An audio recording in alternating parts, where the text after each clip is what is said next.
This video is brought to you by Brilliant. The new year is here, so make a resolution you can keep thanks to Brilliant's accessible and interactive courses that give you new skills and expand your horizons. Try everything Brilliant has to offer for free for 30 days and get 20% off an annual subscription by visiting brilliant.org/skillup. Click the link below to get started or stick around to the end of the video to learn more.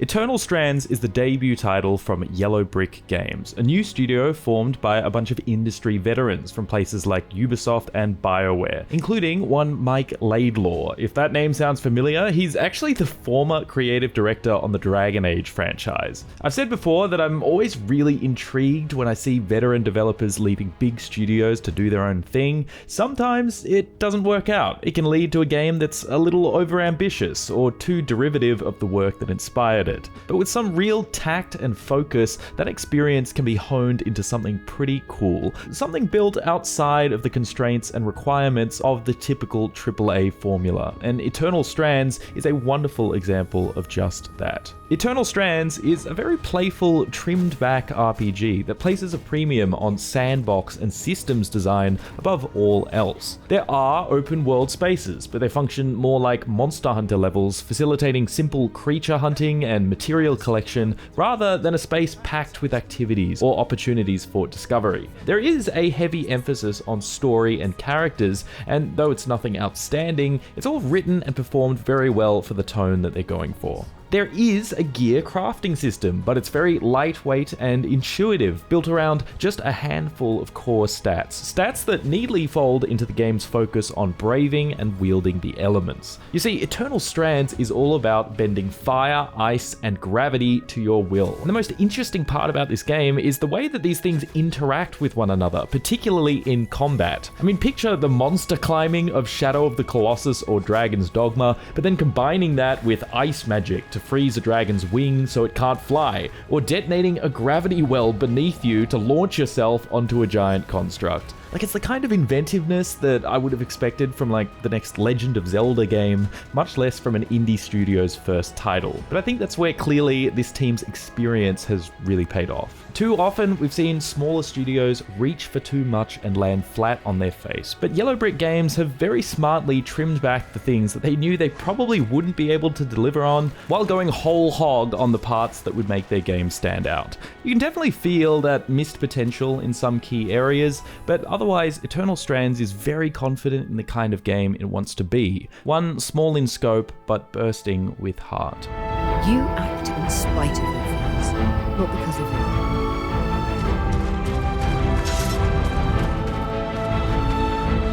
Eternal Strands follows the story of Bryn, a young mage who hopes to reclaim her homeland, a once bustling city of magic known as the Enclave, which has for decades been walled away from the rest of the world following an unknown calamity. Upon her and her companions arriving at its walls, they happen upon a strange construct that allows them to pass through, revealing a land of natural beauty yet devoid of civilization on account of its extreme weather fluctuations and toxic miasma that appears to be leaking from underground. It's then up to Bryn and her friends to piece together what caused this calamity all those years ago, in the hopes that it may help them make this place hospitable once more.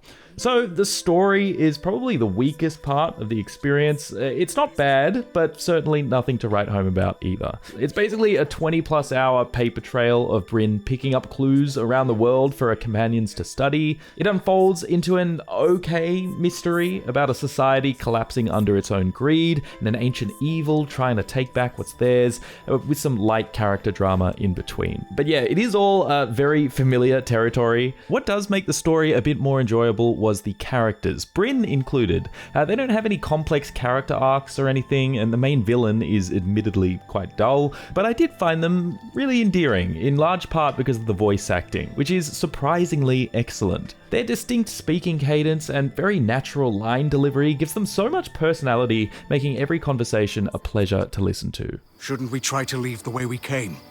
Arcs are complex works of enchantment and craftsmanship. Even without a ticking clock, it would be difficult to fix the one that brought us with what little we know about them. I think the only way out of this is through.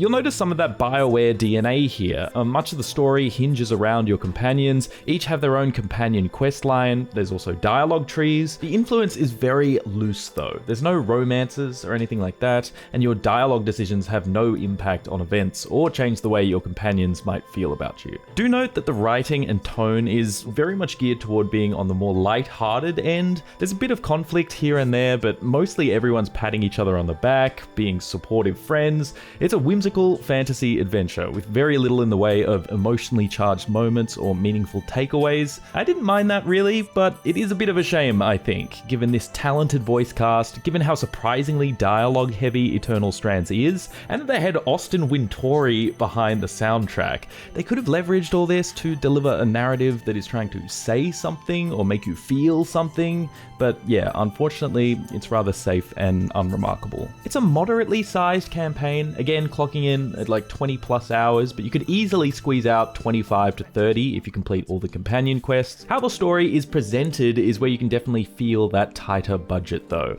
Eternal Strands begins with a wonderfully animated 2D cutscene. Initially, I thought this would be how all, if not most, of the story was going to be delivered, and I was all for that. But that isn't the case. There's a couple of cutscenes like this, but most of them are shot in-game, and it's here you'll notice a lot of rough mocap and poor lip sync. That's a minor nitpick to be honest, and definitely not a deal breaker, especially given how great the rest of the game looks. I said last year that Wayfinder was one of the best looking stylized worlds I'd seen in a video game, but honestly, I think Eternal Strands might have it beat. Really must applaud the art team here. They've gone for this wonderful hand-painted aesthetic, and it's all rendered and lit beautifully, including nice reflections on the water, which isn't something you typically see with this sort of art style. I mean, if you look closely, you can see the individual brushstrokes on every environmental asset. Each zone has these really stunning skyboxes that would often stop me in my tracks. It's basically what I imagined the recent Legend of Zelda games would look like if they were created for current hardware. Just really love how this game looks, and that extends to things like the UI as well, which looks equally clean. Certainly helps that the game performs brilliantly too.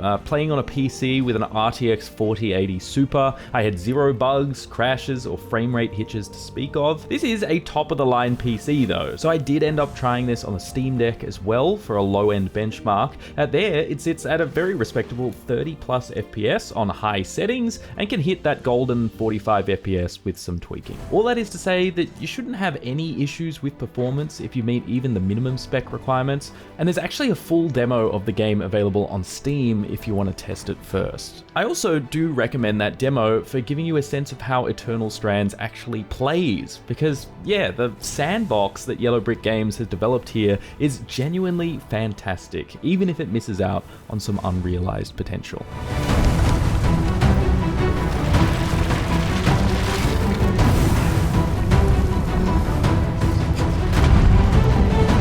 As a mage, Bryn will learn to wield the powers of fire, ice, and gravity, but what makes Eternal Strands particularly interesting is how just about everything in this game interacts with those elements. Using fire, for example, while standing on wooden platforms will set them alight, and using ice will cool hot areas, eventually extinguishing flames. But it's more than just burning things and freezing things, because these powers are also very versatile. For example, you'll unlock the ability to cast a gravity well, which will pull in enemies and even their projectiles. You can detonate it to send them flying, or you can detonate it underneath you for a sort of rocket jump, which really helps with traversal. Of note is the first ability you unlock, which is to conjure these walls of ice, and that too can be used in a number of ways, like forming bridges or encasing enemies. To take things even further, all of these powers can be combined in some very crafty ways, like using telekinesis to hurl chunks of ice created by your ice wall, or spewing fire into a gravity well to create a flaming vortex that slow roasts any enemies caught within it. What's especially cool is how these powers can be used to fight the larger enemies. There's about 9 of them all up, and like Dragon's Dogma or Shadow of the Colossus, to take these guys down, you'll need to climb them to break off parts and hit them where they're vulnerable. I can't stress enough how much that sandbox that Yellow Brick Games has created here makes that whole process so much fun. Like, I can use the gravity well to blast my way up to the top of this giant construct, or I could freeze its foot to the floor and then scurry up. It leads to cool moments like this, where I'm mounted on a dragon, and as it's taking off, I then lock its wing in place with my ice powers, causing it to crash land and continue the fight on the ground. Don't think that with all these tools that these bosses become trivial. On the contrary, it's surprisingly challenging at times. There were many hard-fought battles where I was constantly having to scramble for potions or fight around cover. These are really engaging fights that keep you on your toes and reward smart usage of all your tools. So yeah, with all the simulation shenanigans going on, I'd honestly go as far to say that this is the most fun implementation of that giant monster climbing mechanic that I've seen, even if it is a little finicky at times.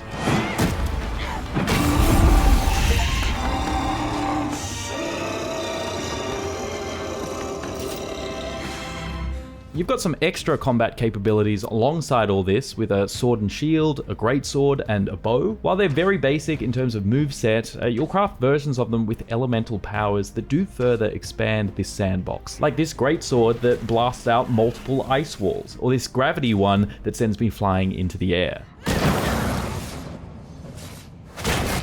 Speaking of crafting, all this looting and fighting of course funnels into the progression, which isn't particularly deep, but I found its simplicity and quality of life made for a refreshingly pleasant affair. The materials you use while crafting will dictate the stats, but there isn't much to manage here really. It's just armor, damage, and resistance to either hot or cold. And obviously that's helpful depending on the kind of monster you're hunting next. A neat touch is that you can recraft your gear as many times as you like and be refunded all the old materials. Likewise, any materials you don't use can be handed in to upgrade each of the vendors. So yeah, nothing is wasted, you're not drowning in different currencies or whatever. It's all very, very streamlined. Unlike almost every RPG these days, there's also no skill tree to manage. The way you upgrade your abilities is by harvesting that elemental power from those big monsters, not by merely killing them, but by reading their codex entry, which describes a certain set of conditions that'll expose their magic source. For example, for this icy lizard thing, I needed to break off all of its horns, then burn its mane, and then get it to stun itself on something, before I could then harvest it for the power upgrade. It seems like a minor thing, but that is a very clever way of getting players to experience the combat framework to its full potential. In closing though, I do want to touch on that topic of potential, because I do think there was a fair bit left on the table here. This is a new team's debut title, so it's totally understandable that much of what I'm about to say was out of scope, but yeah, there's just a couple missing components here that keep Eternal Strands from being in that strongly recommend territory.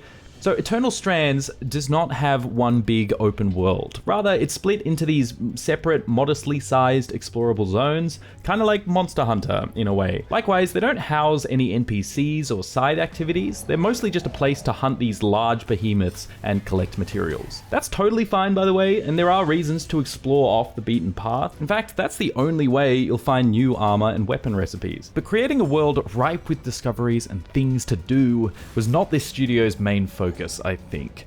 It's far more interested in being a playground for those elemental powers, and that's totally fine. Again, they've done a great job with that on the combat front, but on the exploration side, I was kind of hoping the game might demand a little bit more of me. Like, the maps will sometimes cycle in harsh weather conditions, from cold fronts to scorching droughts, and these can make these areas a little more challenging to traverse or fight in, but it doesn't impact much, to be honest. I was also hoping I'd run into some more Metroidvania style situations where I'd see somewhere that I could only get to after I unlock or upgrade a specific power. Again, there's some of that, like these icy caverns where you've got to use fire spells to keep you from freezing, but yeah, in my experience there wasn't nearly enough of those to make me feel compelled to explore. Then again, there's also every chance that I just wasn't looking hard enough. I was expecting to see more platforming and puzzle challenges too. You can use your powers to shortcut the intended routes, and sometimes you'll need to use them to get up to a slightly higher up chest, but the game never asks you to use these powers in succession or think a little outside the box. Like, there was this moment where I came upon this huge crevice, and the other side was too far for my typical gravity jump trick to work, so I decided to use my ice powers, thinking that if I could make a little ice bridge long enough, I'd be able to gravity jump to that and then be home free. I missed the jump, but I'll try again, I thought, only to return and then on accident move a couple meters to my right, which then activated a bridge. Nice work. Pretty involved. Still, you'll have no trouble when it's your turn to head back out in the field.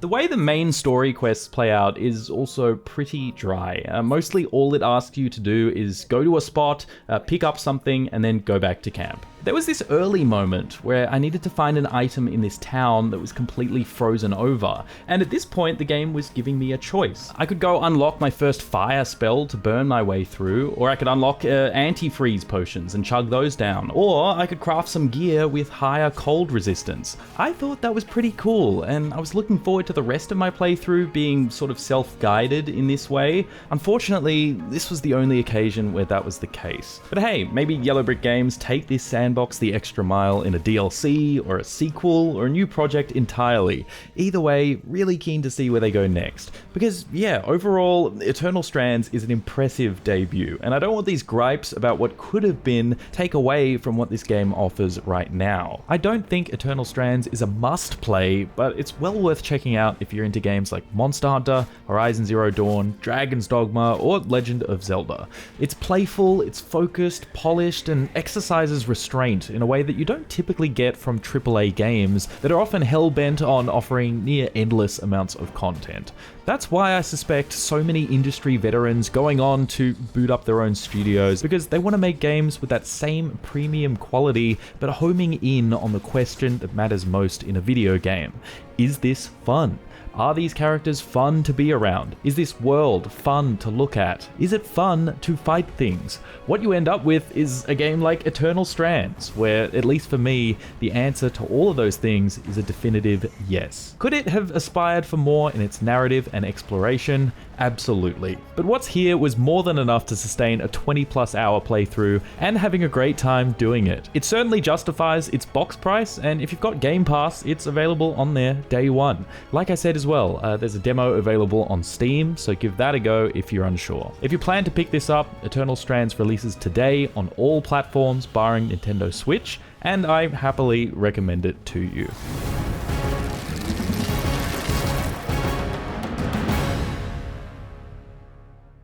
It's a new year, so maybe you're thinking about the sorts of changes you might want to make in 2025. We've got our go-tos, of course.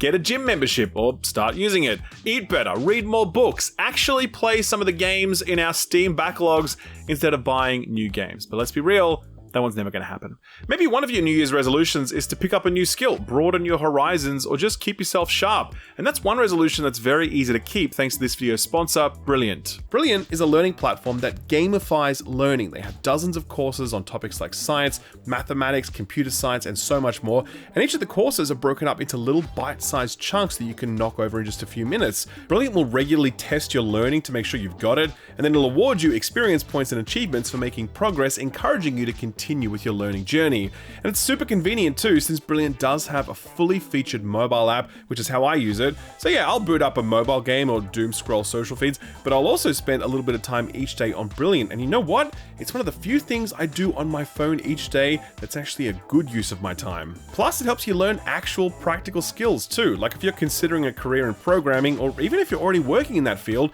then Brilliant is full of things that will either teach you something new or help deepen your expertise. Like you can learn the basics of Python through Brilliant, and their creative coding courses help you get in a coding mindset ready to tackle more advanced challenges. Best of all, you can try it free for 30 days, absolutely no cost. But if you do want to get an annual subscription, you get a 20% discount on it when you visit brilliant.org/skillup. Start learning for free for 30 days and get 20% off an annual subscription over at brilliant.org/skillup. Thanks Brilliant for sponsoring the video, and thank you for watching it.